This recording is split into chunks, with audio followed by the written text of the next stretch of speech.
Сәлем, Димаш Құдайберген кіндік әке атанды. Оның бастамасы бұрын каналға тіркеліп, лайк басып, комментарий жазуды ұмытпаңыз. Димаш Құдайберген кіндік әке атанды. Қазақстандық әнші Димаш Құдайберген көпке махаббат хикаясымен танымал болған Марле мен Анельдің Дінмұхамед есімді ұлына кіндік әке болды. Бұл туралы Марле мен Анель өзінің Инстаграм парақшасында Димашпен түскен суретін жариялады. Баламыздың кіндік папасы мен алғашқы суреті. Біздің Димаштың кіндік папасына көп рахмет. Димаш сияқты ел сыйлайтын жақсы адал жан болсын, деп жазды Анель.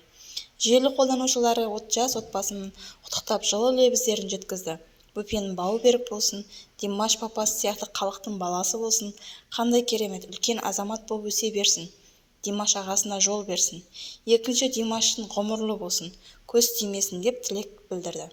Айта кетейік, жақында Марле мен Анельдің тұңғыш ұлы дүниеге келген. Сәбидің есімі Дінмұхамед. Соңына дейін тыңдағандарыңызға көп рахмет. Лайк басып, комментарий жазып, каналға тіркелуді ұмытпаңыз.